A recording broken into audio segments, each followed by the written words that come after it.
I'm Clayton. I'm a personal trainer and a psychology researcher. This is Thoughtful Movement and Fitness, where we bring psychology into movement for health settings. This may be the most important video that we ever record, maybe the most important video that you ever receive from me. This is the one where we give you the introduction to what exactly thoughtful movement and fitness is from an actionable standpoint. There are other videos that kind of talk about the philosophies and some of the ideas that we utilize within these movement for health settings, especially as it pertains to our own psychology. But this video is, like I said, is a little more actionable. This is the first core 4 compound muscle movements. And these compound muscle movements are conventional tools in fitness. They're pushes, pulls, squats, and deadlifts. But we're going to apply them, and we're going to learn to apply them, not with the traditional do 20 reps, do whatever, we're not usually assigning 20 reps, but we're not assigning reps at all in this case. In this particular case, what we're doing is we're practicing this thoughtful framework. And the reason why we teach framework, this thoughtful framework over programming for people is the goal is really to help people become independent. The goal is really to help you to understand the ins and outs of movement, at least as far as foundational resistance work goes in this video. It's worth noting that resistance work can become incredibly more complex and nuanced, or rather it can become incredibly more complex, and it almost always is nuanced in relation to each individual. That said, across the board, generally speaking, every single conventional or kind of newfangled fitness program or coach or philosophy will have some version of these core 4 compound muscle movements at the center of what they do. The reason why that's the case is because the core 4 compound muscle movements, the squats, the squats, deadlifts, pushes, and pulls. Presses are the same. Anyway, sorry, not to get too far in the weeds there. Squats, deadlifts, presses, and pulls. Pushes and presses, in this case, are interchangeable. They cover the entire functional full body range of motion. So what I mean to say is pushes, generally speaking, get your entire front of your chest. Oh, I think I say all this in the video, so I'm not going to belabor this too much. We might just cut this out. But between these 4 compound muscle movements, pushes, pulls, squats, and deadlifts, that's my deadlift. I just lean forward to the mic. We get a full body workout, and importantly, especially for those who are learning, most of us will never need any other tools outside of that as far as resistance work goes. Now, I know there's a bunch of fitness hobbyists and professionals out there who are like, no, you have to go to progressive overload. You see, that's how seldom I use the phrase progressive overload. And, because a lot of conventional fitness says go harder, do more, push, and there is a time and a place for that. But I posit that in order to make movement and exercise more relatable, more approachable, and more likely that people are going to do it, what we want to do is we want to simplify to a functional use point. And that's what we're going to do here in this video. Safety, safety, safety, safety, safety, safety, safety, safety, safety. We're singing safety song. I should cut that, right?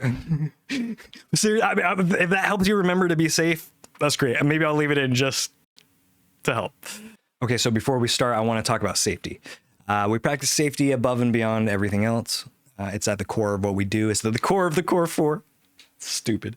But it really is an unalienable aspect of all this, okay? Traditional fitness tends to say push harder, go more, do more, and there's a reason for that, and there is a time and a place certainly for that. But I would argue that a lot of times people get in their own way by going too hard, and especially if going too hard results in injury. So what we do is we adhere to the idea of be done when you're done. So what that means is we start lifting or we start, moving around, and we don't say we're going to do 10 reps. We don't say we're going to do 20 reps, at least to begin with. What we say is we're just going to start moving around. We're going to see how it feels, and we're going to pay attention to our inner voice. And as soon as our inner voice starts to say, I don't really want to do this anymore, as soon as it's like, I could stop doing this, what we want to do is we want to adhere to that. We pause, we put down the weights very gently. If we're using weights, come out of the movement safely. But then we don't do it for at least long enough to figure out whether we need to adjust the technique, whether maybe fatigue is the culprit. Maybe you're fatigued and that's why it's not feeling great. Or maybe it's just wonky. Sometimes things are just wonky and we don't necessarily find the solution in kind of a concrete sense, but rather we just approach it again, try to reset and see how it feels. No matter what the situation is, point is as soon as you feel anything other than, yeah, I could do this, we want to stop. We want to stop the movement. The reason why is because beyond safety, is that we want to start to form a desirable association with behaviors, a desirable mental association. Basically what we want to do is we want to make exercise feel enjoyable and something we want to do and something that we get to do. But if you regularly practice moving and exercising until you're miserable because, you've been told to just go hard and, that's what exercise is and fitness is. Well, what happens is for a lot of us is we start to form a less than desirable association with the behavior. Meaning if we regularly exercise into the feeling of misery, then we're going to have a mental association with exercise, or rather we're going to feel like the exercise itself is miserable. And if we feel like the exercise and doing the exercise itself is miserable, then we're less likely to do it. And you can see how that creates its own cycle. And conversely, if we can turn it into something that we enjoy and we can stop doing the movement as soon as our brain says, I don't really feel like doing this anymore. And ideally, when we're still in the midst of an endorphin release, what happens is over time, first of all, what happens in that individual workout is if you end when you're feeling good, well, you're going to feel good. And if you do that repeatedly and regularly, over time, what happens is our brain starts to learn that this behavior, movement, exercise, whatever you want to call it, that is going to make our brains feel good. It's going to make our bodies feel good. So what we want to do is we want to stop the exercise as soon as we are kind of in that place and as soon as our brain says we want to be done, so that over time we can start to have a good feeling about exercise. And if we start to feel good about exercise and we want to do exercise, we're more likely to do it. If we're more likely to do it, we're more likely to get to a lot of the kind of conventional and typical things that people are looking for in terms of results in fitness and movement. But of course, here at Thoughtful Movement and Fitness, our goal is not aesthetic change or physique change. While we do that, and these tools will certainly help you to do that, our focus is really feeling good, creating that desirable association over time with the movement. And then as well, also over time, we start to tune it into exactly how these tools can work best for you to make your life better, to relieve from the day-to-day stuff.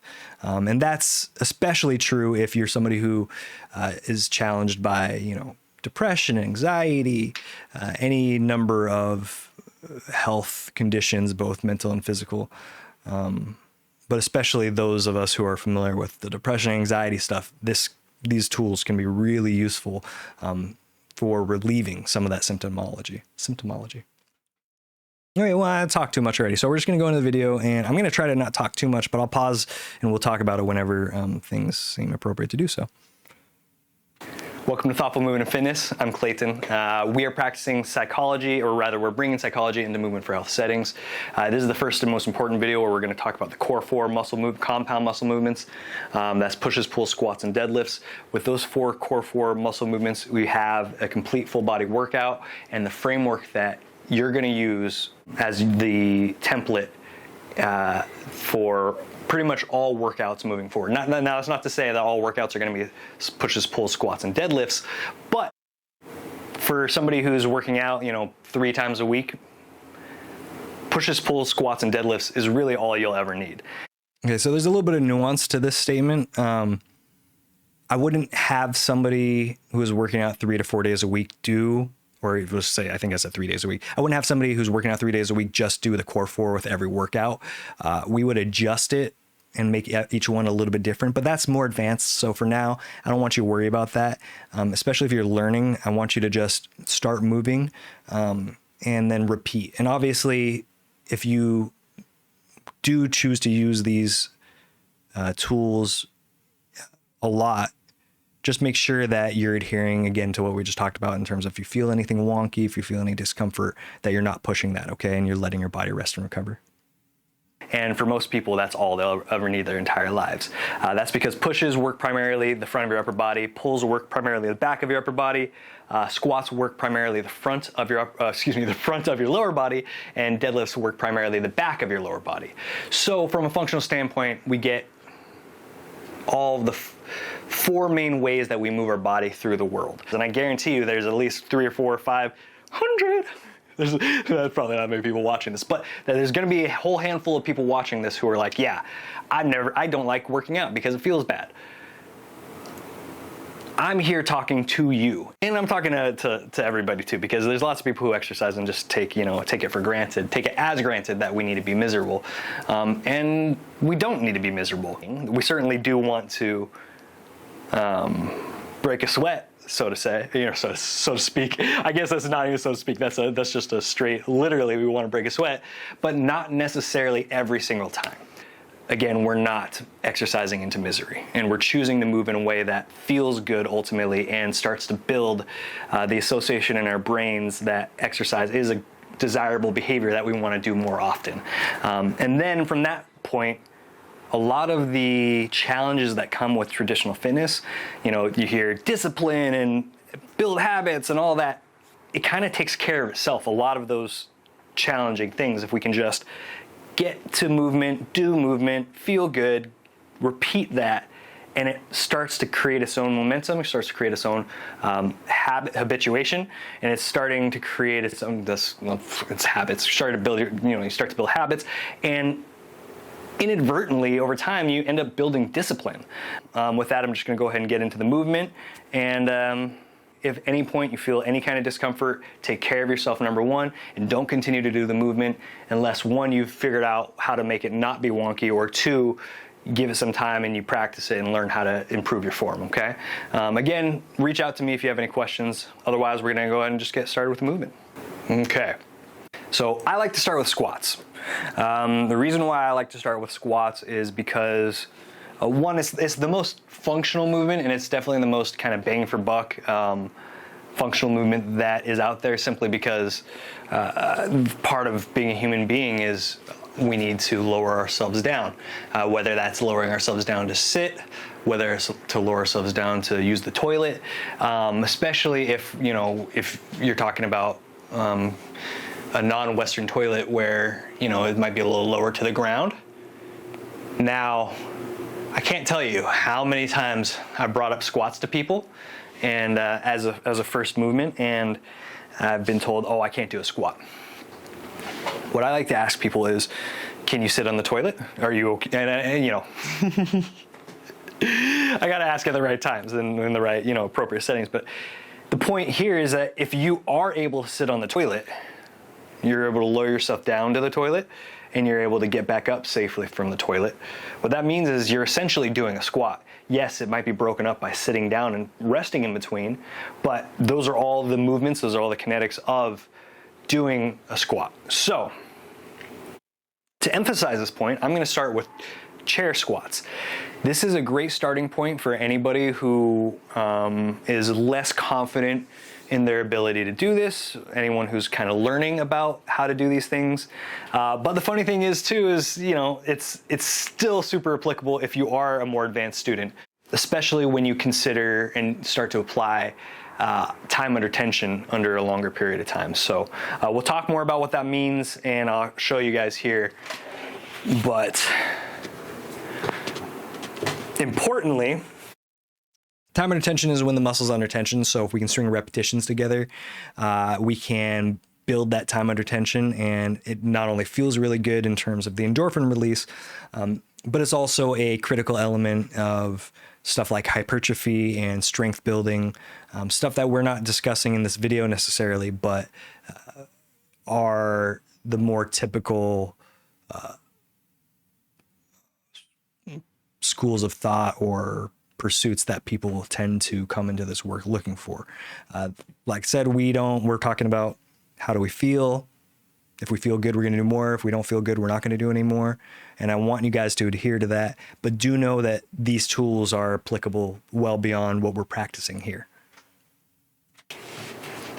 Make sure that no matter what, if you're going to do this with a chair, that you find a chair like this that doesn't have wheels on the bottom. This is not an office chair. It's nice and sturdy. Didn't sound like that when I just shook it, but it is. It's a nice sturdy chair. The point of the chair squat is to give us a place to rest in between lowering ourselves down and coming back up. So make sure it's a safe chair.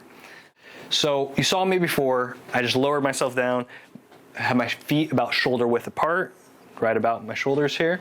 Feet about shoulder width apart, and then as I go out, or rather, as I lower myself down, it's important that our knees and our legs kind of go forward. We don't want our knees to go out over the sides of our feet or inside the line of our feet, okay? We want them right along the line of where our feet are.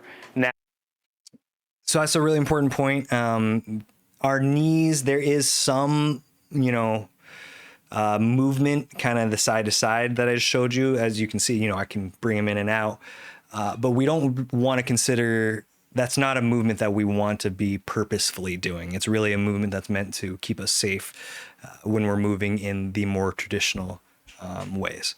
Okay, so make sure you keep those knees above the feet and in line with the feet. And of course, as I'm about to say here, you can let your knees go out over your toes, but don't have them be out wider than your feet dramatically, or too in. And you'll feel why. It doesn't feel good on the knees. Definitely don't do that.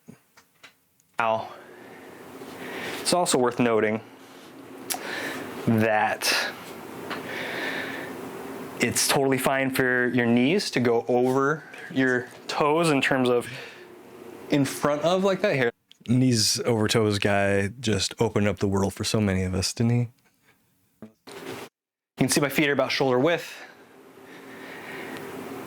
As I go down to about the height of a toilet, which you can go down further if you're comfortable with that, but I don't want anybody going down further than they're comfortable with, okay?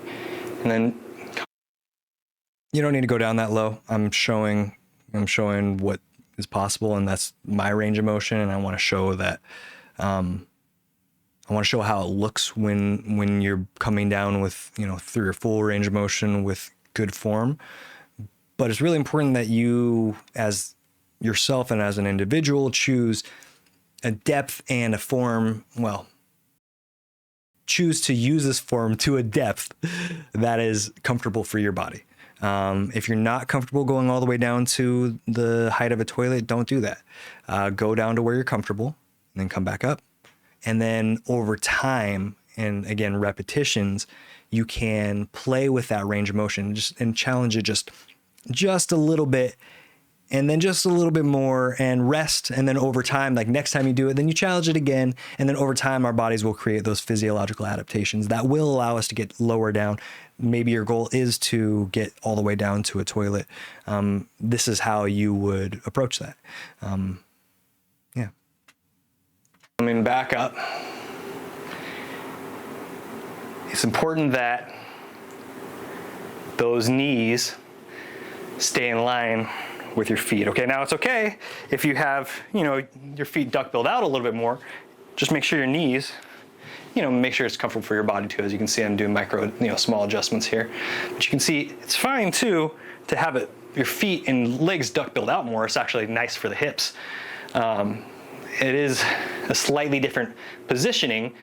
Don't start here. This is really meant to show people that already either know how to do squats, some of the a slight variation, as well as to show somebody who's learning squats that there is a range of positions that you can come down in appropriately. This will probably challenge most people's hips and the kind of pelvic area. And it feels really good. So I definitely highly encourage anybody who's able to do that to do so, for the sake of trying something different and feeling, you know, those hip joints.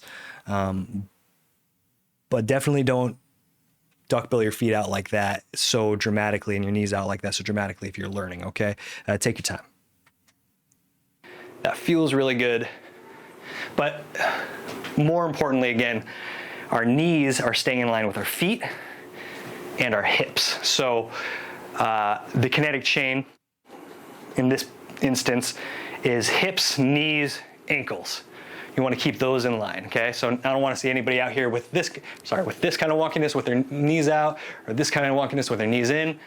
Find that nice shoulder width, and then it can be a little bit less. Just make sure that if your feet are closer together, that your knees are still going straight. A couple things worth noting here. I tend to have a very wide stance. I grew up playing football. I was a first offensive, and then most of my football career, I was a defensive lineman, which means that I had a nice wide stance because I would get up and I would hit other people, That sounds so violent. Two linemen in American football, they kind of clash. They start low and then they hit each other. So I had to have a really low and wide stance. So you're seeing that's kind of a vestige of that. You can see here, I brought my feet closer together. Most people are probably going to be a little bit more comfortable somewhere in this range. Find what's right for you. Just make sure that your knees feel good and everything feels good. I do want to notice or make note of another real glaring variable here, aspect here, which is that I'm barefoot, okay? We're going to make a whole video about why I choose to exercise barefoot and why I choose to do resistance work barefoot.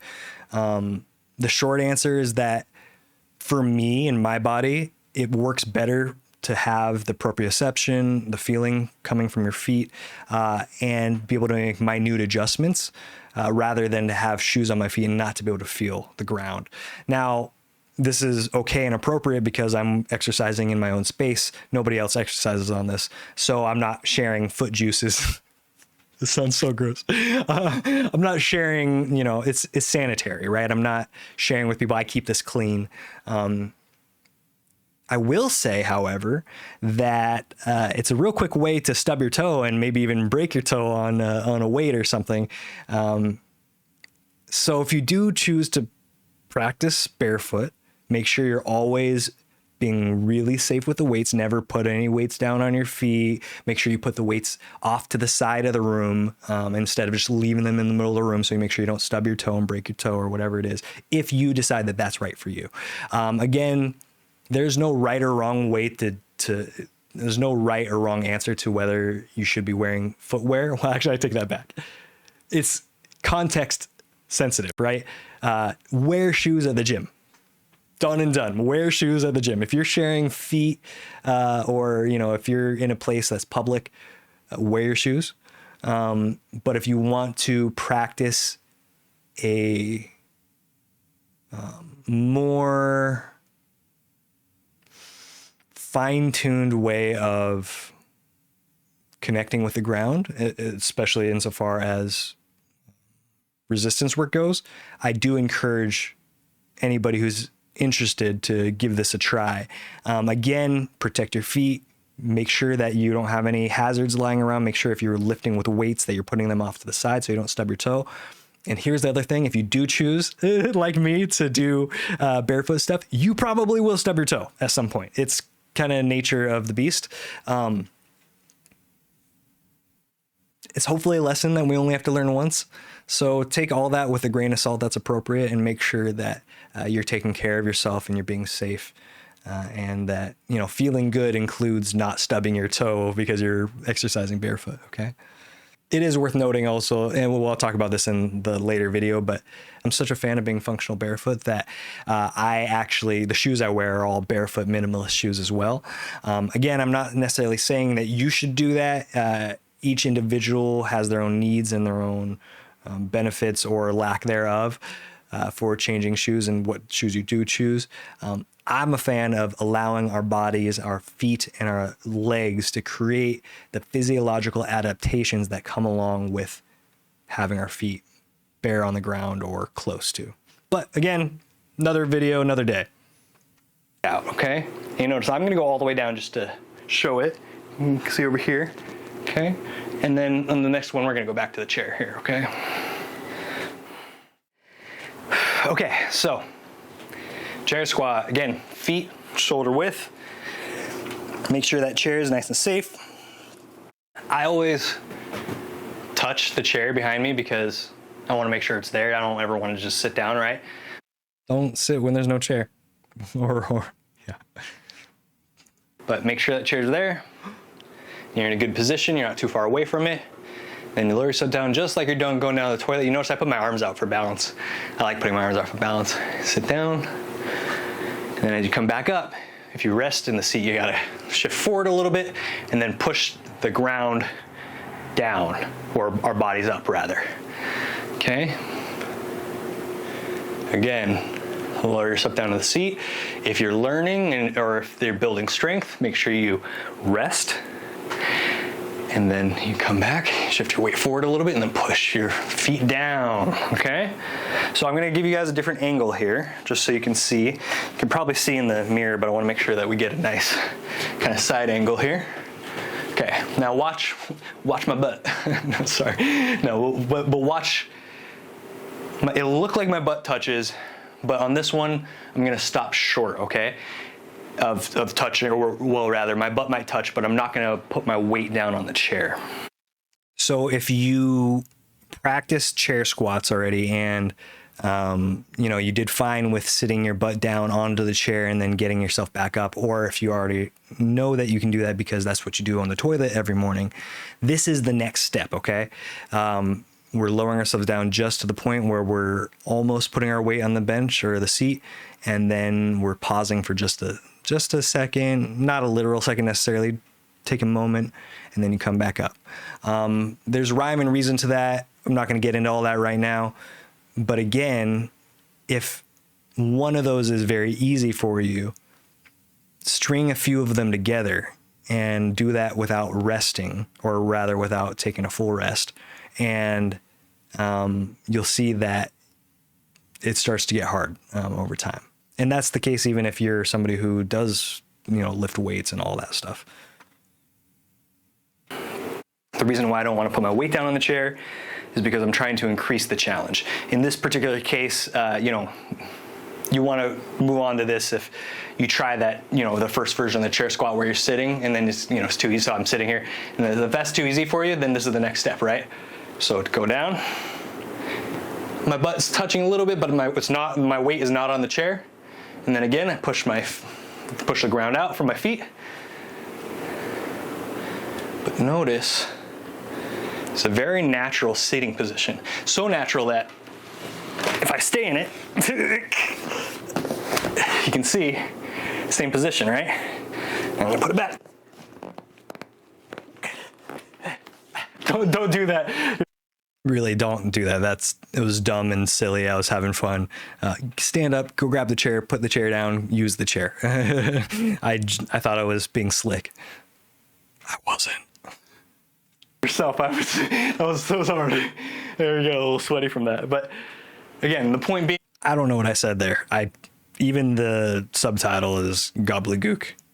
Here is, when you're ready to advance from the chair squat where you're resting, just do the same thing, just without putting your weight down on the chair. What that does is it increases time under tension, especially if you avoid resting too long when you're standing straight up. Now, I'm getting a little bit ahead of myself because if you're learning I don't want you pushing the repetitions. What I want you to do is I want you practicing doing them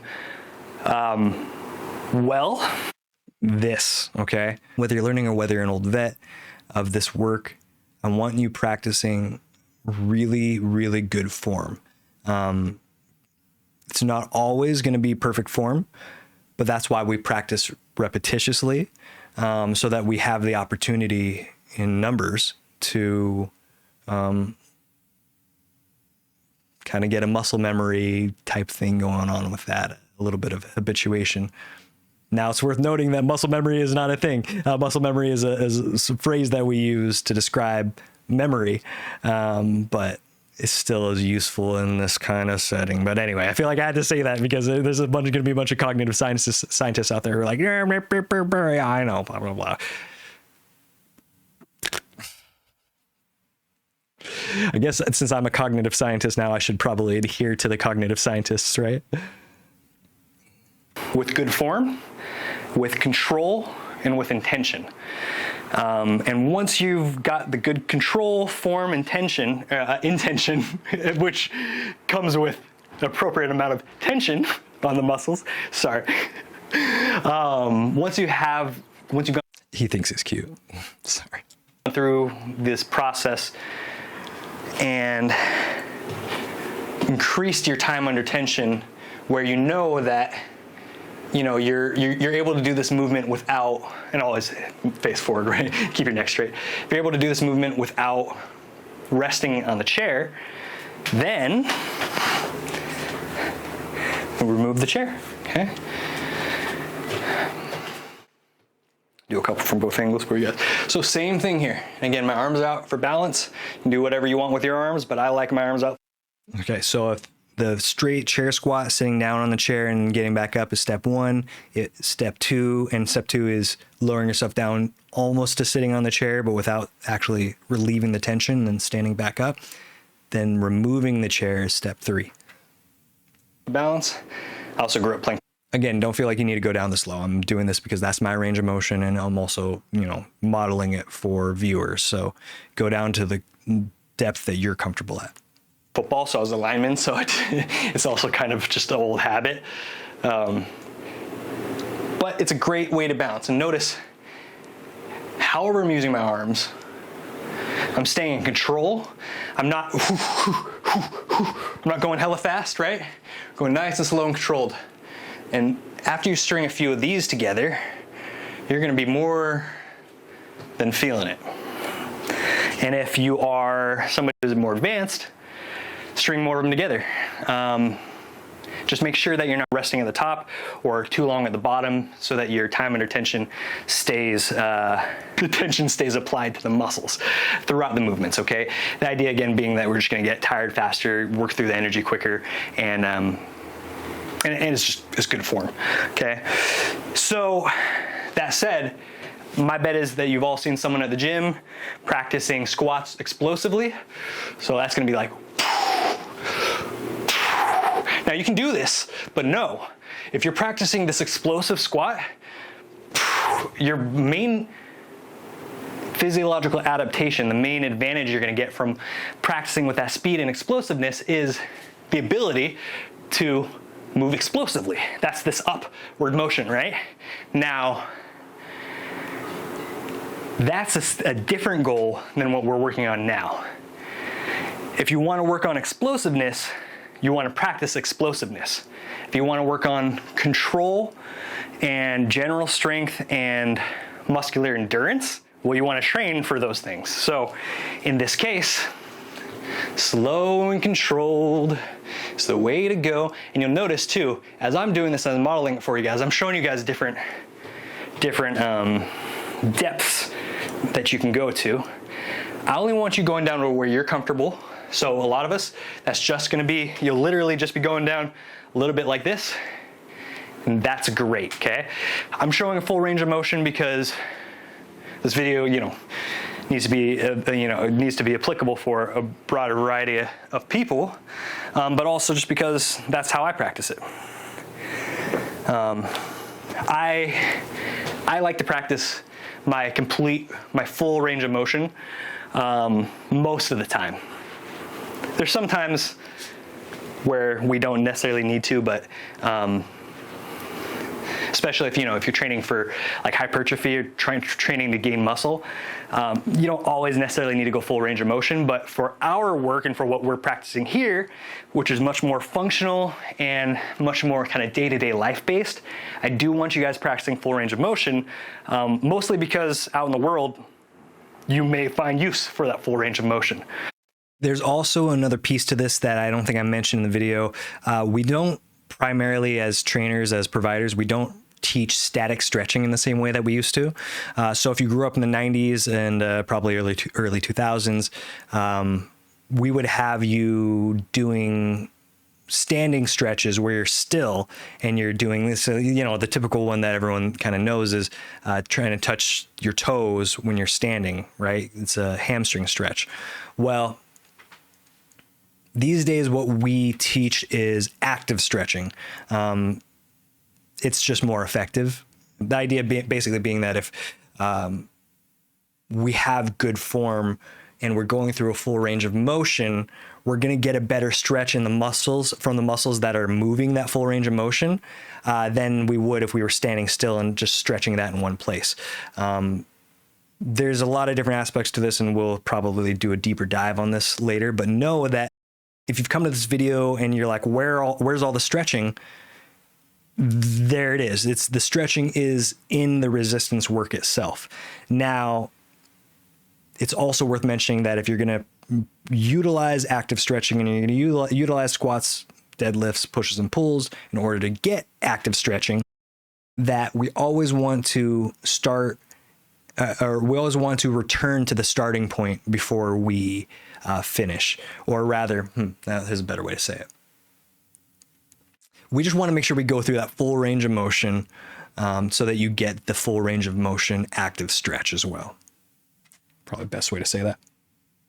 And then that can be applied across all these core four and really across the board, generally speaking, in terms of exercise and movement. Okay, we're gonna move on to deadlifts. All right, so deadlifts. The reason why I'm gonna pair the deadlifts right after the squats is because visually they're very much the same, but kinetically and technically they are quite different. And that can be a real wonky thing for anybody who's learning, and frankly, it's wonky even for a lot of people who have a lot of experience. This was even something that for me, as I became a trainer, I had to go back and study a little bit to really understand the differences between the two. Now, I'm gonna kind of sum it up for you guys, but know that we can always get kind of more into the weeds with it. But I like to keep it as functional and as kind of approachable as possible. So we're gonna do that. So again, if we're learning squats and deadlifts, lowering our body down to the ground, regardless of whether it's a squat or a deadlift, is a critical part of both movements. So you're gonna see, before we get, let me see. I'm gonna model a couple of deadlifts for you guys. Again, this is all body weight stuff right now. We're gonna use one piece of equipment later, but otherwise this is all body weight stuff, including these deadlifts. This is the same form though that you would apply were you adding weights to it, okay?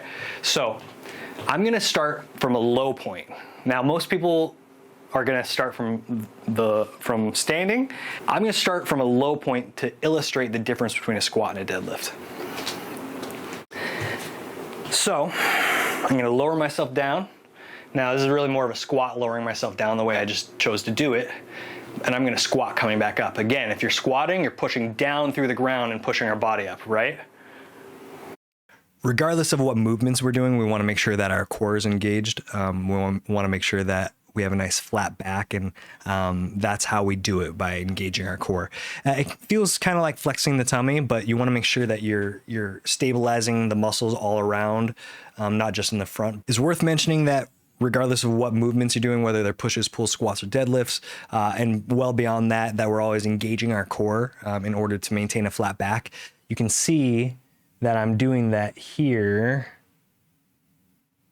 See, as I've gone down, I'm basically what I'm doing is I'm flexing, not just kind of like the front, not just like my tummy, but kind of all of the muscles that a corset would cover. I like to call them the corset muscles.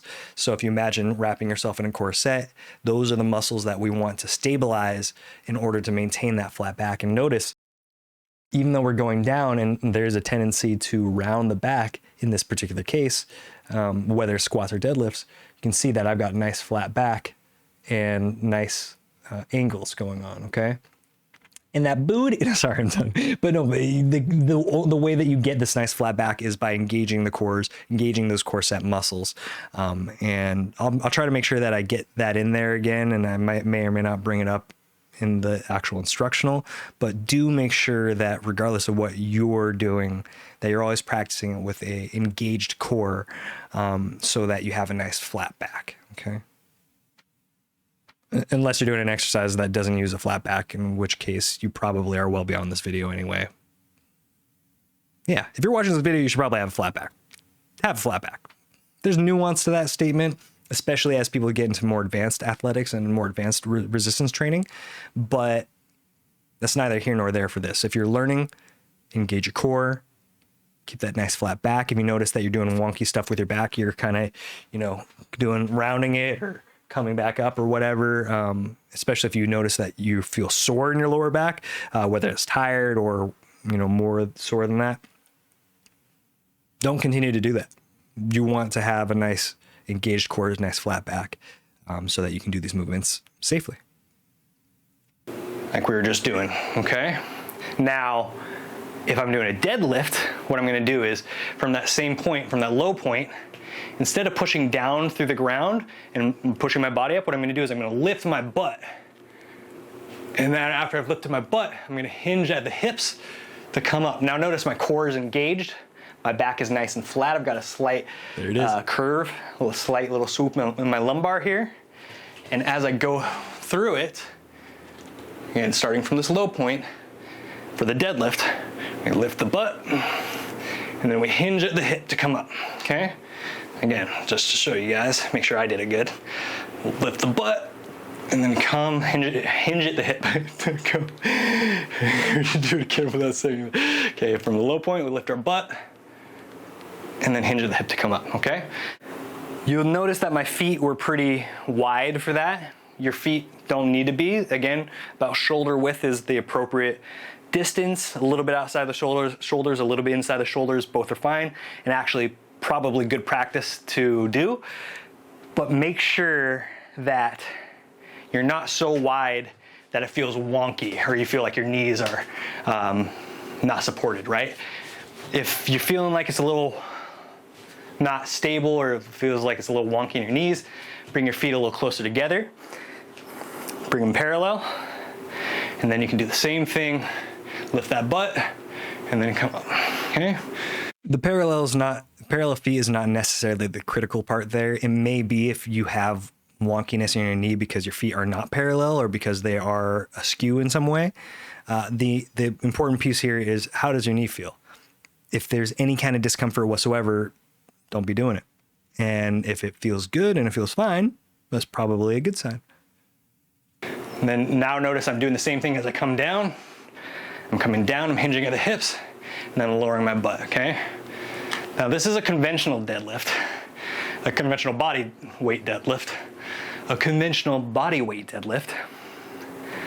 And I'm gonna show you guys RDLs in a second, which is a little bit easier to master when you're starting out, but I like to show the difference between the squat and the deadlift, the conventional deadlift, because they're so similar in terms of how they look, but they both offer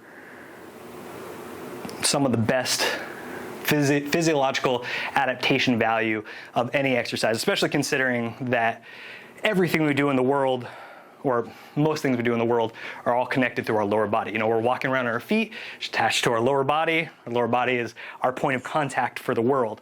So we want to make sure that we're strong and flexible and mobile. We're gonna go through this again. I'm gonna do some squats and I'm gonna do some deadlifts. I want you guys to identify which is which, okay? Quiz time.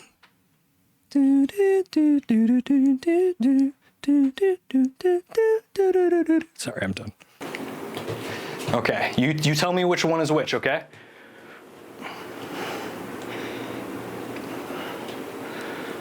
Looks like I'm driving down through the ground. Which is a clue. Okay, what were those? Now I'm gonna do the other one.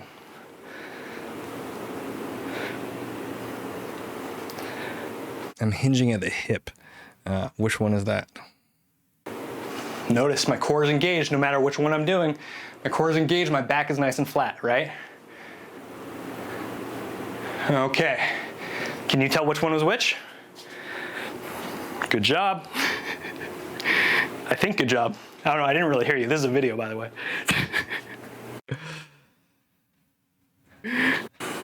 You did it.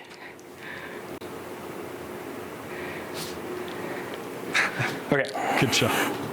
Probably. Now I'm gonna go through both squats. The serious answer is if it feels good, there's no wonkiness, there's no discomfort, then it was good. If there's anything wrong or wonky, you're gonna feel it, especially, and if there's something, you know, a little bit wonky, like maybe you have a rounded back, you're probably not gonna hurt yourself on the first one. After a few, you're gonna feel like your lower back's a little sore. So, you know, just adhere to that, but take care of yourself. And deadlifts. So you can try to identify the difference and mix them up. And squats and deadlifts. But then we'll talk about Romanian deadlifts, RDLs. Okay, so we're gonna mix up squats and deadlifts. I also want you to see that as I mix these two together, that movement doesn't have to be just one thing. In fact, when we're talking about functional movement, a lot of times what we're talking about is multiple muscle systems working together to create movement. So realistically, whether we're talking about squats or deadlifts, all we're really talking about is how are we lowering ourselves down to the ground and back up. Understand the movement and the way your body is supposed to move so you don't hurt yourself. I mean, that's really what it comes down to. That's the whole point. If you can walk away from this video with a deeper and more effective and functional understanding of how your body is supposed to move, we'll consider this a success. Modern fitness industry, in my opinion, tends to teach strategies and behaviors that don't necessarily lead to independence for the client. These tools do. I teach these this way for a reason, because I don't believe that you need me in order to be able to do this stuff. I also don't feel like you need me in order to do this stuff repeatedly in a way that gets you the benefits. And I believe that you guys can do that while staying safe, as long as we don't overcomplicate with and overexert with, you know, excess weight or, you know, poor movement, poor technique. Simple, direct, repetitious, meaning that we repeat these behaviors over and over again. And that is ultimately where some of those more conventional results come from, like losing body fat, gaining muscle. Those really come from nutrition. But we fuel that nutrition with the body movements one way or another, and obviously that will affect the aesthetic of the individual. Not that that matters. Okay. In this context. We're gonna go through squats and deadlifts. You tell me what's what.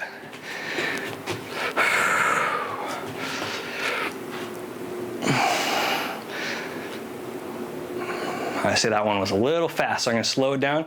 And now it's much harder than it was when I just did it fast like that. Okay. Slow and controlled. Speeding up a little bit here, but make sure you stay slow. I'm doing wonky things with my knees, but I'm gonna find some wonky stuff I did on camera. my knees came in a little bit more than I would have liked. It's not super noticeable in the video. You can go back and look, but I could feel it. So there's a good lesson in there, which is as you get better at doing this, you get better at learning how it's supposed to feel. You also get better at learning how it's not supposed to feel and how to avoid wonkiness and discomfort, which you saw me practice there, even though I didn't really break it down in the moment. We'll find out later. Okay. I didn't really mix them up that much. So if you're sitting there and be like, you didn't even mix them up, then you're right. You know what you're doing. I did squats and then I did deadlifts. That's what I got in me. RDLs, or Romanian deadlifts, are the version that basically what it does is it takes out kind of the top part and the bottom part of that movement of the conventional deadlift, meaning that what you're left with is really just this kind of middle part of the movement where all the focus is on the hamstrings and the glutes. So you don't have to do quite so much. And you can see you can work your hamstrings and your glutes without doing the whole thing. Okay, so these are, again, RDLs, Romanian deadlifts. This is arguably the better place, almost not even arguably, this is in a lot of ways the better place to learn how to do deadlifts without the full conventional range of motion movement, where you're just kind of doing that middle third. This is simpler. This gets the job done. A lot of people will just do Romanian deadlifts, RDLs, their whole lives. That's great. That's fine. Don't feel like you need to do the conventional deadlifts. I like to practice them and I like to teach them because you get a fuller range of motion and therefore fuller benefit from both the active stretch and also from a stability, function, safety standpoint as well. Assuming that, again, your body is capable and that works for you. And if you're learning and you find it hard to figure out the conventional deadlift, just do these for now and focus on how it feels in the hamstrings and how it feels in the glutes. Most of the hamstrings though. Well, I don't know, actually that's not true. It could be either. I tend to feel it in the hamstrings, but you might feel it in the glutes. Okay, now, if you are interested in lifting weights, grab a couple weights, make sure your shoulder blades are back, core is engaged, back nice and flat. And don't lift too heavy. Make sure you're lifting the appropriate amount. That's for my more advanced folks.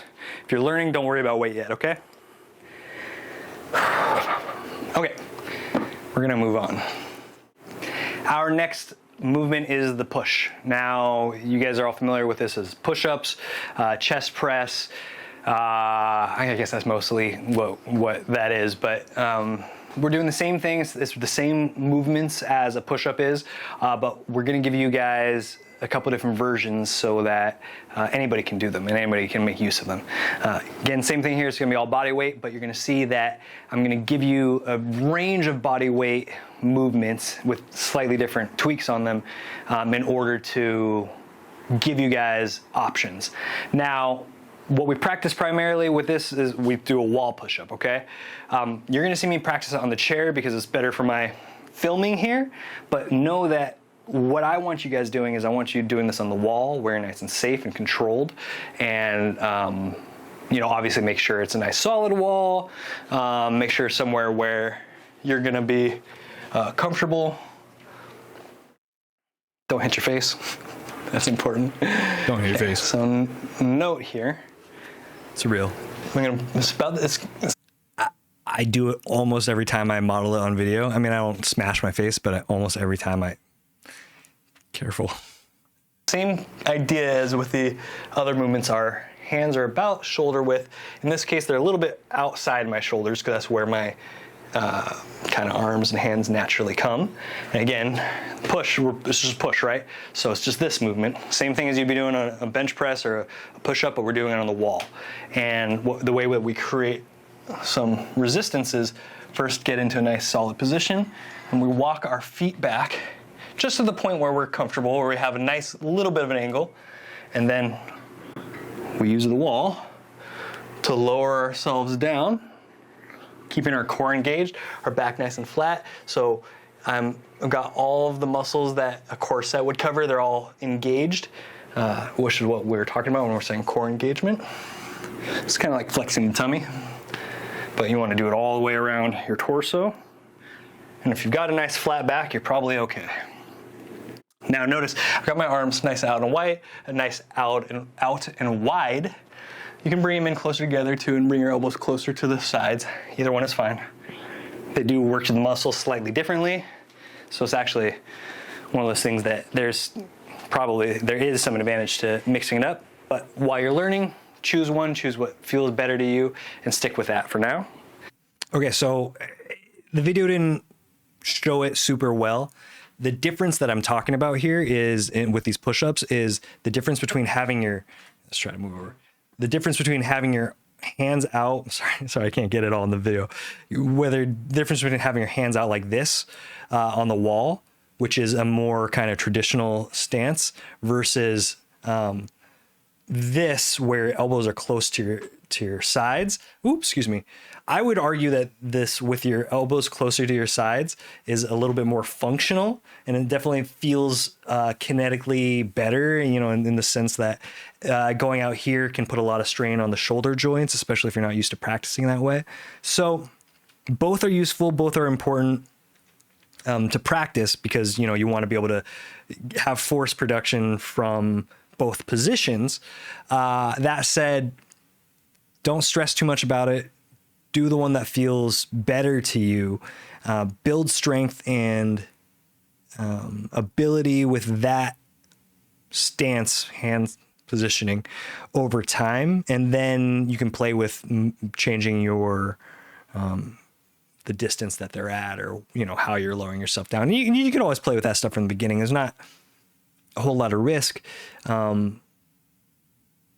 just like to recommend to people that they choose like one or two versions of all these and just practice them in repetition, because the goal here is not just to do them and to get good at doing the movements, but rather to learn over time kind of the ins and outs of what can contribute to that movement, which is a different thing than learning how to do it right versus wrong. There is a wrong way, which is any way that is damaging to the body. But short of that, all the other ways are right.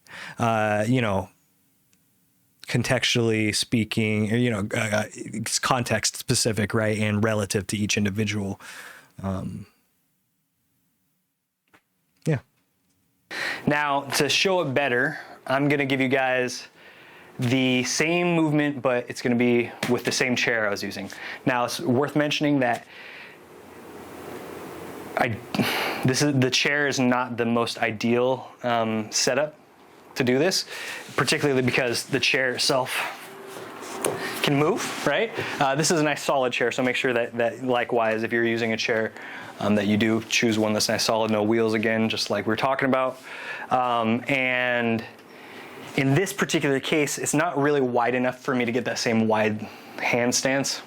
That sounds kind of odd. When I was on the wall, you can spread your hands nice and wide and get a nice wide placement on your hands. When you're doing it on the chair, at least the chair like this, you're gonna have to move in a little bit, keep those elbows closer to the sides. Do the movement, do the hand stance that's right for you and your body. Closer to the sides of your body as opposed to out like this, just simply because, you know, you can see it's not that wide, right?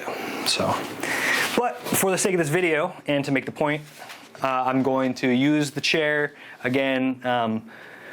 I'll take you guys through a couple different variations. It's important to note that as we create more of an angle, we're creating more resistance. So if you're up against the wall and you're mostly upright, that's gonna be a great starting point for anybody who's learning. And then as you progress, you can slowly start to first walk your feet out so that, you know, you're doing it from farther back. So, you know, it might be something like that. And then if you progress to the point where you wanna increase the challenge even more, create more of, or bring your body closer to parallel with the ground. So this is gonna be more resistance on my chest than the wall, which means, you know, it's a little bit harder. So choose that if it feels good to you. Again, make sure that's nice and solid. I'm gonna keep my thumbs up over the chair instead of like this, just simply because I would rather have this more natural hand stance or hand positioning than if they were rotated in order to keep my thumbs, you know, like that. So thumbs or hands in a nice neutral position. Okay. Or rather, better yet, sorry, I was leading myself down bad habit. Start close to the chair like I am now. Get that nice solid stance, and then walk your feet out. Okay. Same thing here, about shoulder width feet. I mean, which is fine too. You're fine going out or in more. It's just find where you're comfortable. Okay. Most importantly, we have a nice core engagement, nice kind of flat back again. When we talk about a flat back, there's a slight curve in that lumbar, but otherwise our core is engaged, our shoulder blades are back, our neck is in alignment, and we're not doing wonky things with our neck. Neutral spine. You notice that throughout all these movements, I'm using core engagement to create a neutral spine. I call it a flat back, but a flat back has a slight curve in the lumbar, which I'm about to explain. So neutral spine. And when we talk about neutral spine, we also mean neutral neck. You'll notice that I'm turning over to look at the camera a lot as I'm filming this. Make sure that when you're doing it, you're keeping your head facing forward. We don't want to tweak the neck or anything else because we're doing wonky things. I see me look over at the camera, but I want you looking straight, neutral neck. It's actually good. It's what I should be practicing. It's hard to not look at yourself sometimes. That was the best shake I got. Cut that. Okay. Cut it. God, that's making. So again, this is more challenging than the wall, but less challenging than flat. Now notice, I'm doing the same thing that I was doing with the other movements, okay? I'm not worried about how many reps I'm doing. Rather, I'm worried about doing them slow and controlled and with good technique and in a way that is not stopping to rest for the sake of, notice I popped that chair up a little bit. Make sure you're pushing down on the chair, not out, like I just was, okay?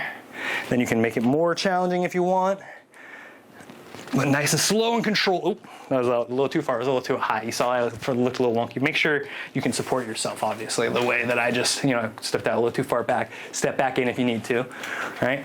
And then again, lowering yourself down.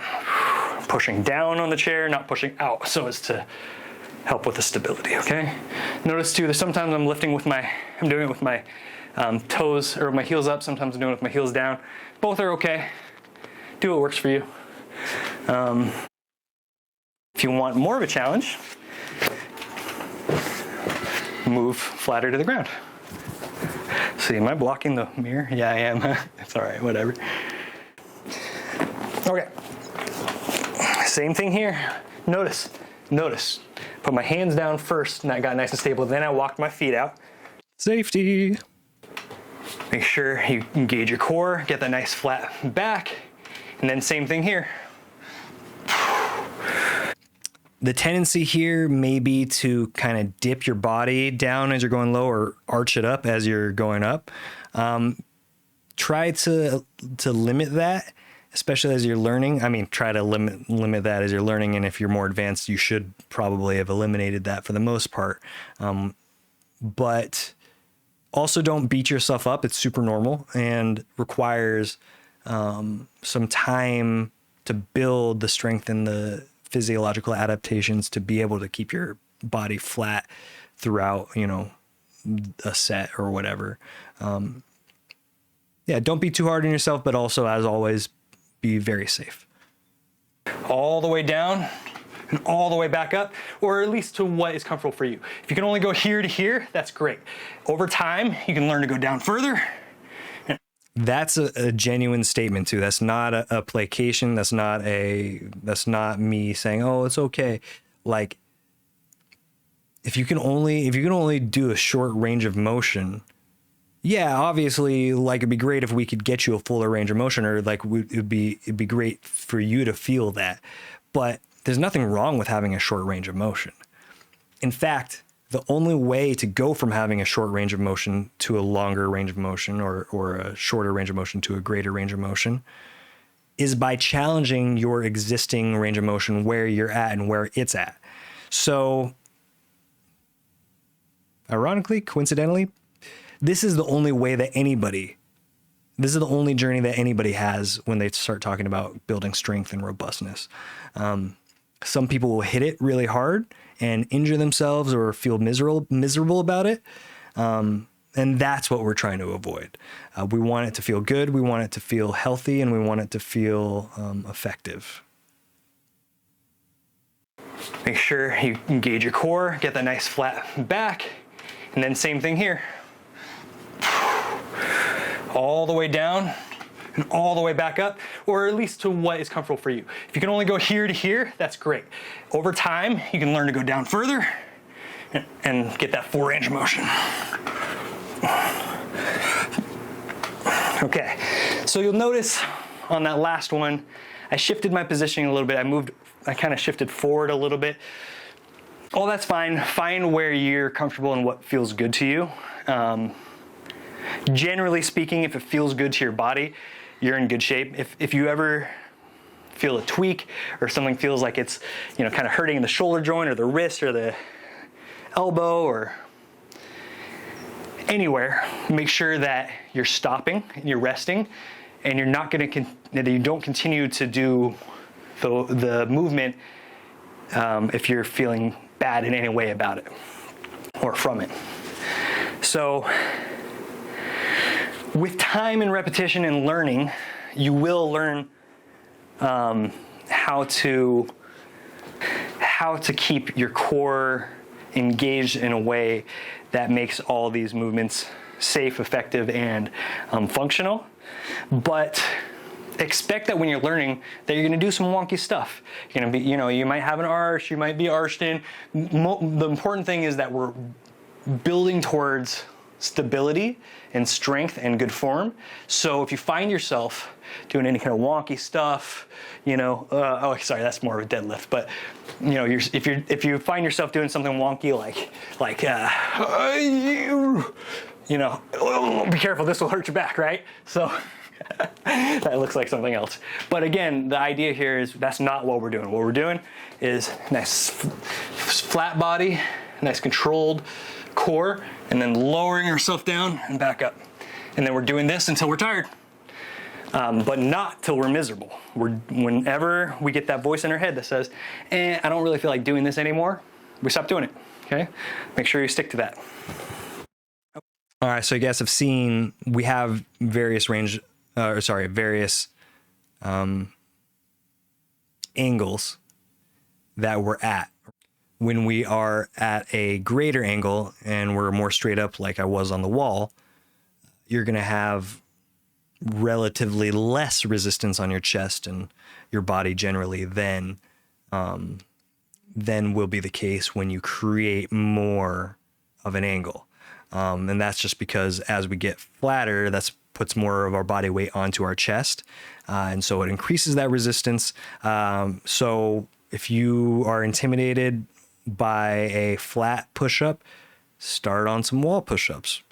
Just like with the other motions and with other movements, once you establish good form and control at a lower degree of resistance, in this case at a higher angle, you can progressively lower it down over time, in the same way that you would increase the weights progressively if you were lifting weights. Again, very gentle and very much with the focus of good form, good intent, good technique. Okay, now just for the sake of showing you guys the full Monty, I will do a couple flat push-ups. It's not important, or rather, the important part of me showing you guys the flat push-ups is that you guys see it's the exact same motion. Now, the directional load is slightly different. For example, so it's going to work your muscles slightly differently if you're pushing up this way versus pushing this way.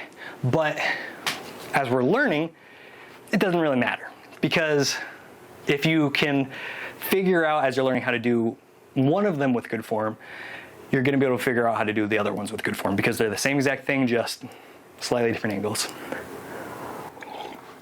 Drink your water. And to show that, and we'll do some push-ups. That's to you guys, drink your water. Okay, always notice, same thing here. Lower yourself down gently and controlled. You notice I didn't drop to the ground. Be safe.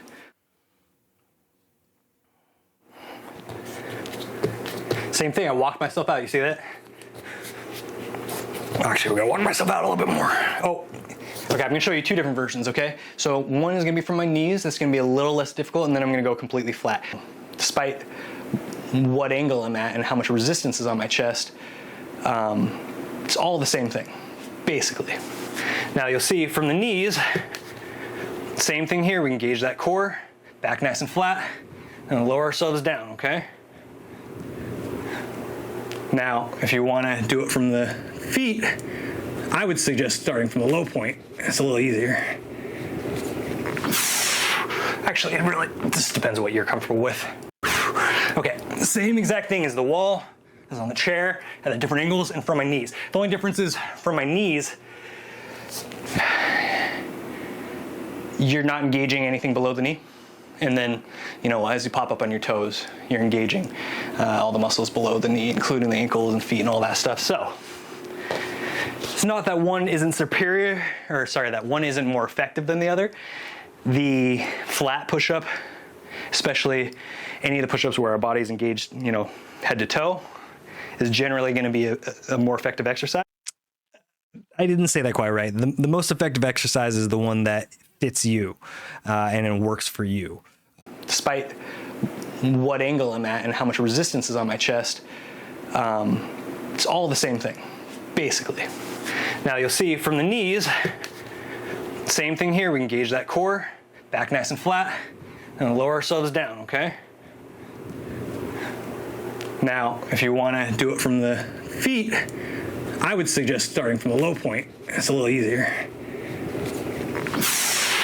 Actually, it really just depends on what you're comfortable with, right? But notice it's the same exact thing that I'm doing, whether it's on the wall, whether it's on the chair. In fact, no, in fact, I'm just gonna do it. Okay, same exact thing as the wall, as on the chair, at the different angles, and from my knees. The only difference is from my knees,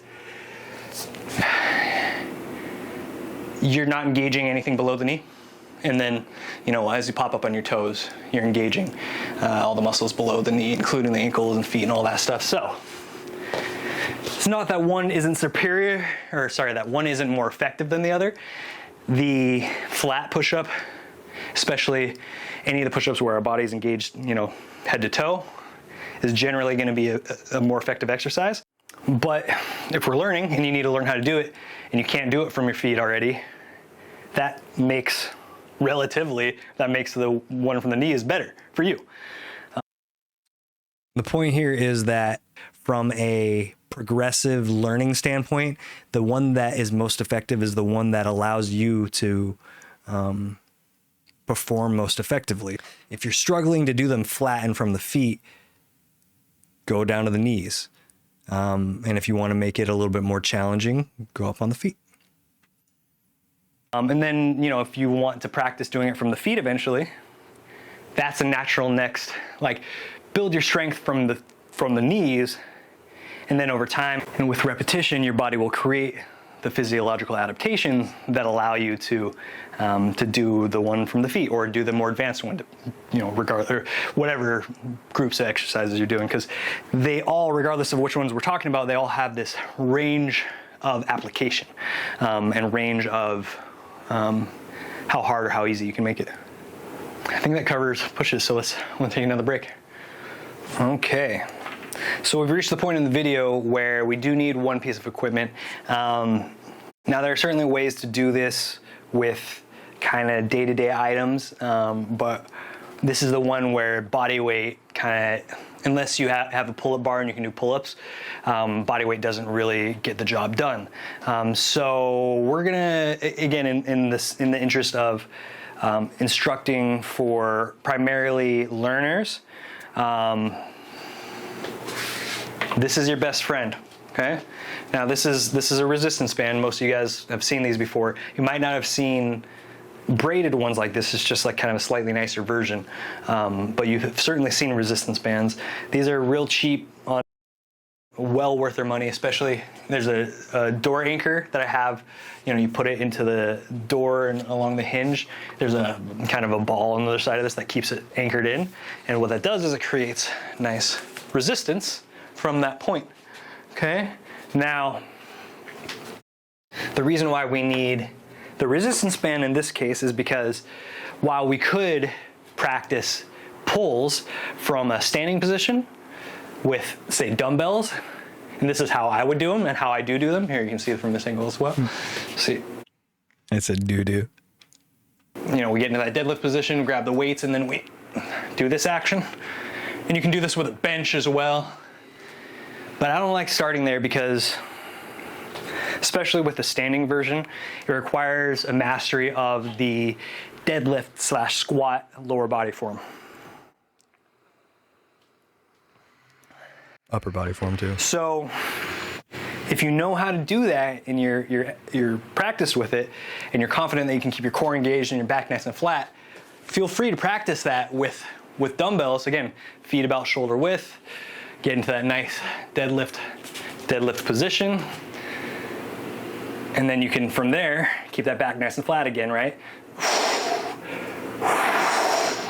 Notice I'm going back, right? Okay. So I'm not gonna model that for you guys today with weights. We'll do that another day when we're practicing lifting with weights. But for today, we're gonna hit this resistance band, okay? So again, this is a pull. If a push is this action, then a pull is this action, right? So again, when we're doing the pushes, we're working primarily the chest. When we're doing pulls, we're working primarily the lats and the back, okay?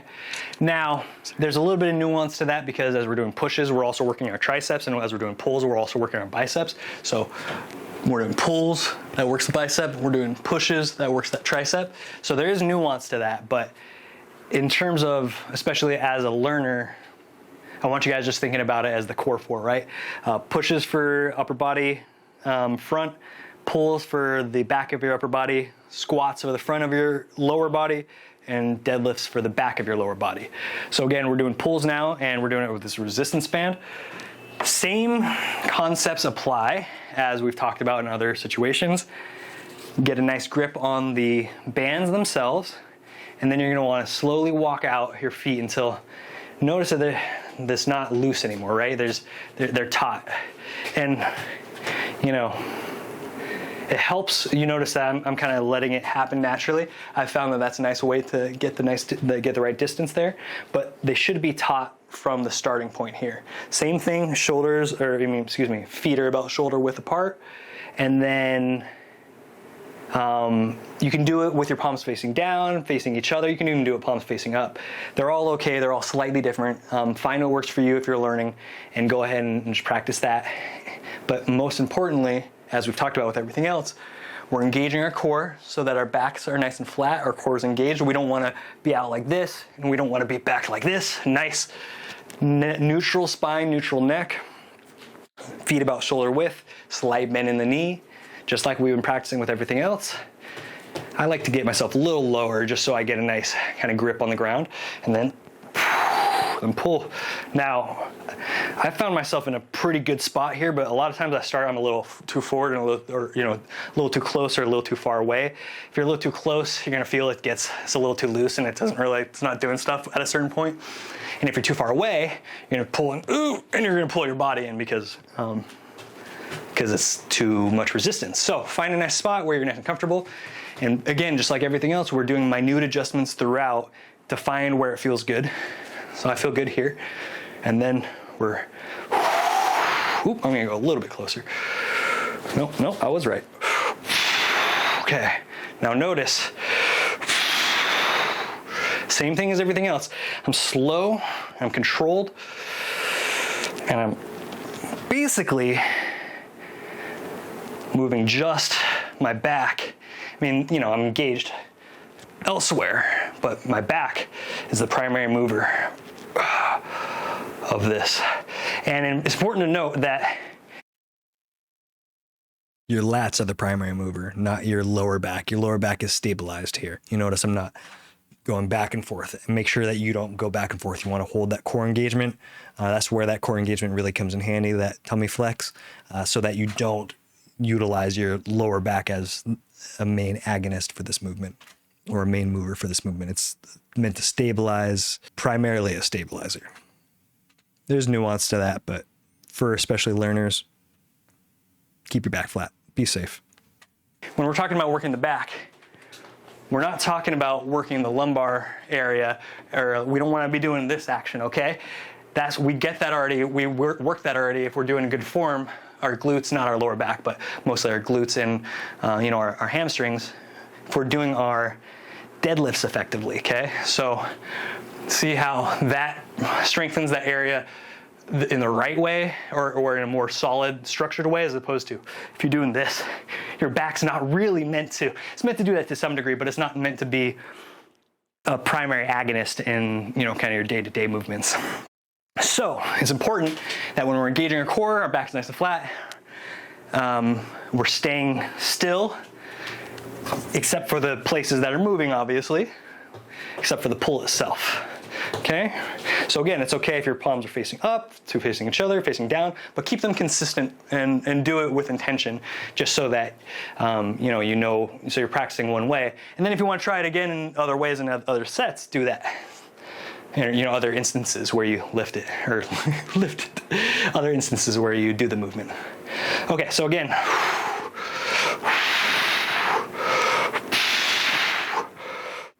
notice how intentional you control that. Notice I'm getting that full range of motion all the way out and all the way back. Now I want to create a little more resistance, so I'm going to take a step back. And you can do the same thing here.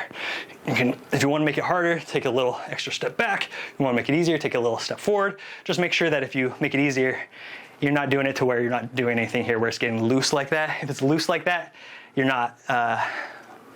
no longer applying the tension when it's like that. And as we talked about, when we're combining repetitions or putting repetitions back to back without resting, the goal is to increase the amount of time that the muscles are under tension, or increase the time under tension. So in this case, if I want to make it harder, but I don't want to make it necessarily more resistance, instead of maybe 5 reps, maybe I'll do 10 reps. And again, it doesn't matter how many reps you do, especially when you're practicing with the thoughtful framework, in the sense that we're listening to our inner voice, our internal monologue, and as soon as that, or dialogue for some of us, like me, and then as soon as we get that voice in our head that says, I don't really want to do that anymore, we stop, okay? Now, in future instruction and future installments, we'll talk about pushing that feeling a little bit, and we'll talk about increasing time under tension, and we will talk about the different ways that we want to apply the resistance or the movement to get different results. In this particular instance, and in this case, the results we're looking for is,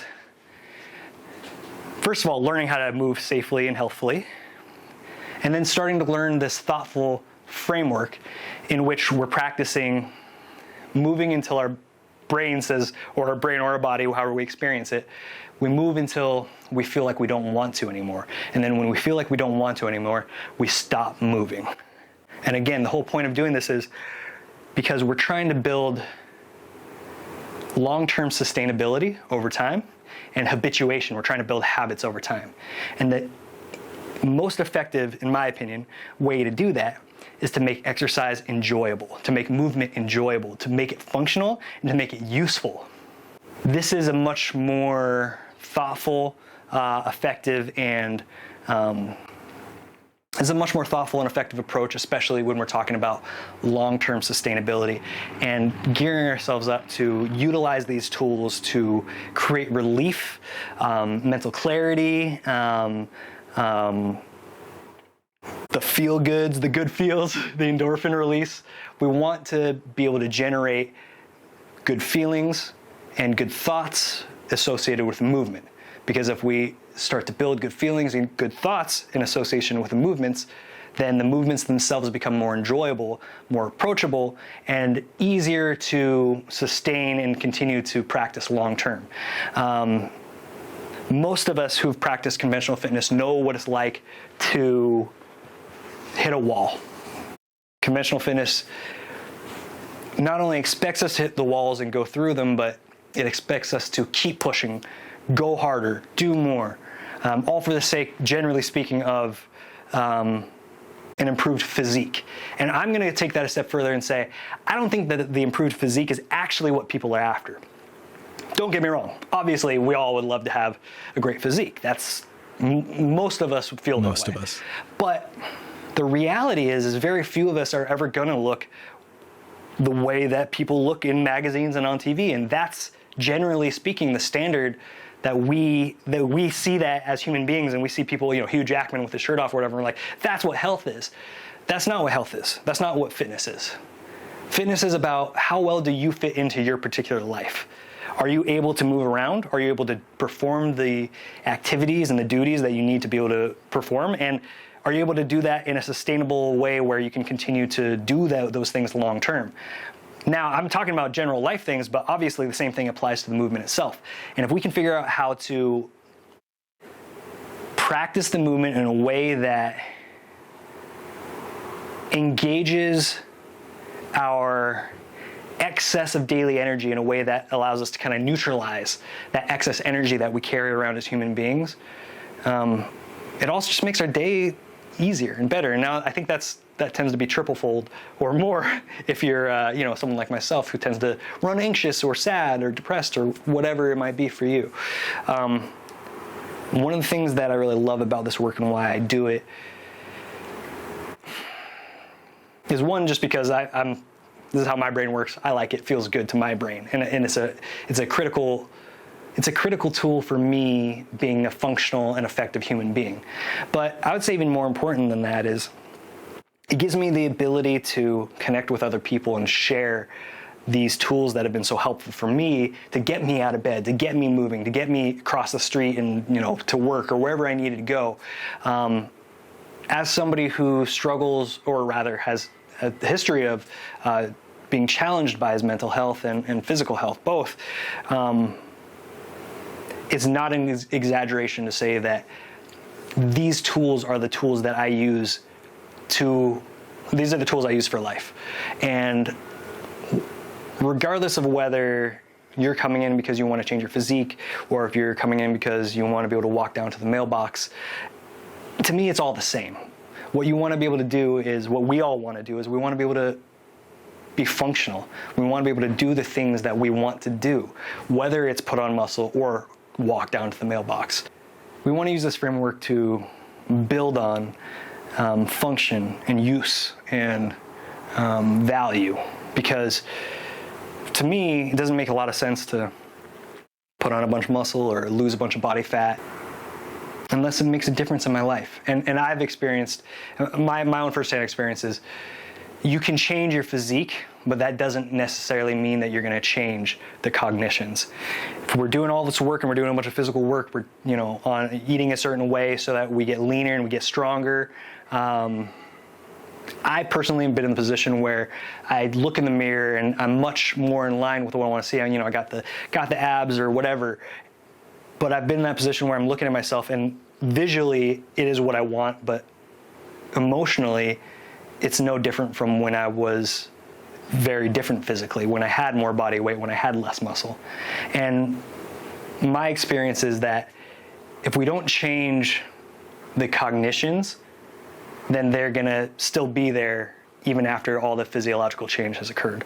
So to me, it doesn't make much sense, and frankly can be a little silly to be practicing all these hypertrophic techniques and working out so hard till we throw up and et cetera, et cetera. First of all, that's not how we change our aesthetic anyway.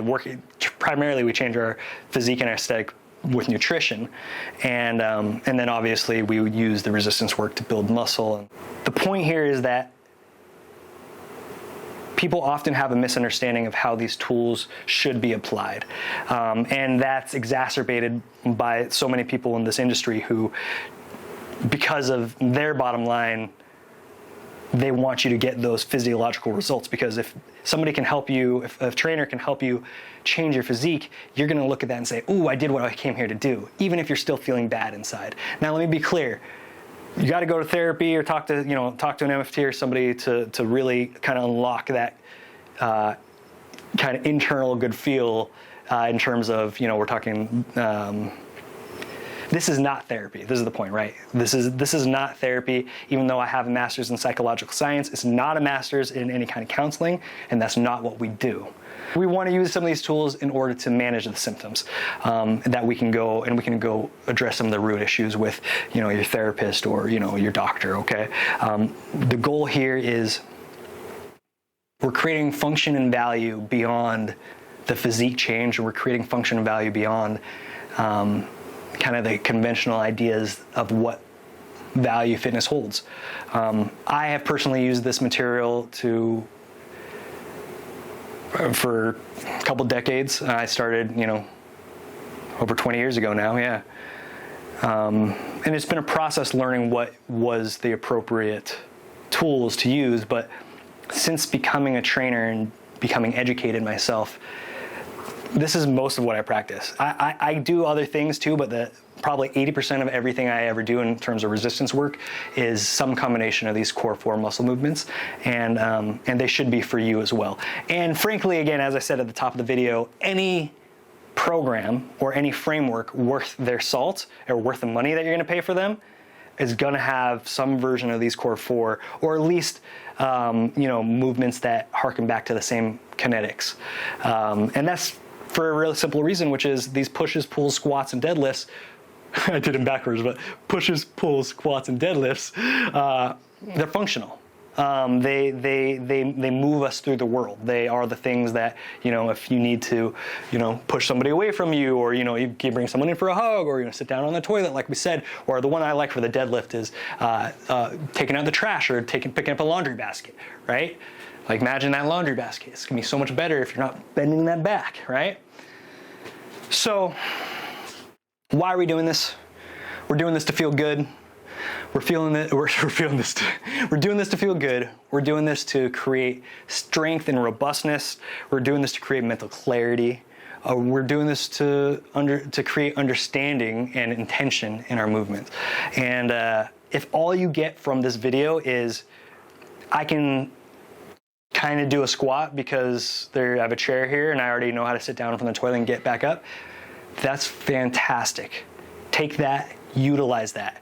My whole point here, my whole purpose of being here is to offer whatever value that I can, especially whatever free value that I can. So it's important also to note that this is the same video that I give to all of my new clients, or rather, if they want, I will teach it to them one-on-one, but this is the same material that I give everybody to start. And I always make the point of saying, no matter what, no matter who you are, unless you're specialized, unless you have something very specific that you need or are trying to do, these are the only tools you'll need for the rest of your life, okay? There's some nuance to that statement, and there are certainly people out there who might argue with me, but from a psychological, functional standpoint, what we're trying to do is we're trying to make it simple and effective and sustainable. Again, the point is even if you are specialized and more advanced, these core 4 muscle movements are always going to be valuable and probably always going to be at the core and the foundation of whatever program, style, or approach that you're using for fitness and for movement. Again, this video that you're watching here is the core 4 compound muscle movements: pushes, pulls, squats, and deadlifts. For the most part, most people won't ever need anything else.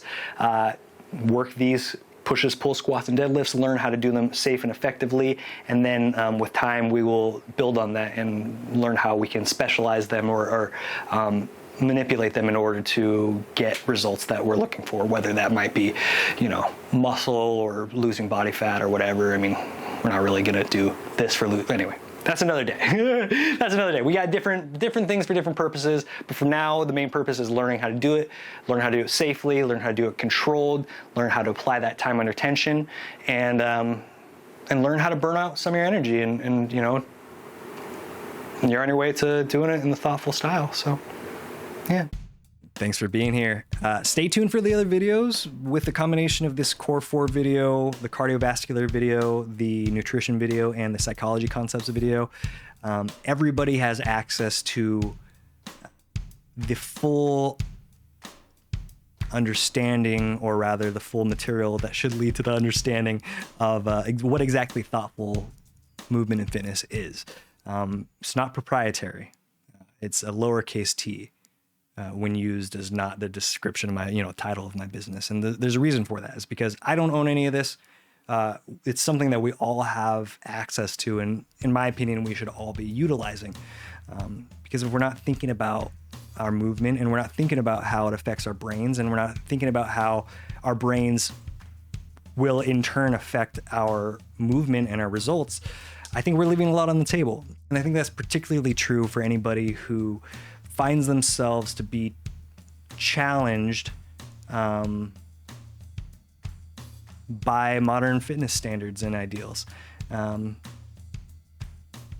The idea that we should all be pursuing six packs and lean bodies and strong muscular bodies, well, we should all be pursuing strength and function, but what we see in the media, what we see online is not what most of us need. What most of us need is mental clarity,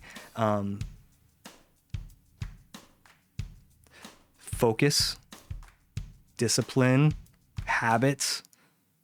One of the great things about this material is that anybody can benefit from it, whether you're a beginner, whether you're an old vet of conventional fitness methods and methodologies.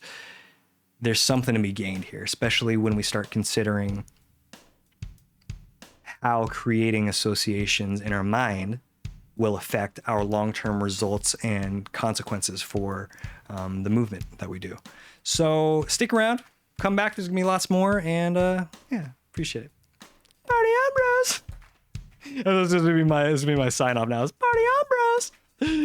Oh, stupid. That's a that's an all-inclusive bros, by the way. Bros of all genders and whatnot. Okay, so yeah. Anyway, thanks, guys. That's it. We're done. Why are you here still? Go. Trying to do the Ferris Bueller. It didn't work. I just came off like it. Thanks for being here. Stay tuned. Oh, and I forgot. Go to this website if you want to apply to work with me one-on-one. Because I teach this is all the stuff that I teach one-on-one, especially up front. But you can learn it directly from me, and obviously, for those who do choose to work with me directly, you do get a little bit more specific detail relative to who you are as an individual. So yeah, don't hesitate. Thoughtful movement and fitness. Thoughtful. So I'm not even going to put it right there. It's going to be somewhere else on the screen. Anyway, thanks, guys. Do party on, bros. Stop.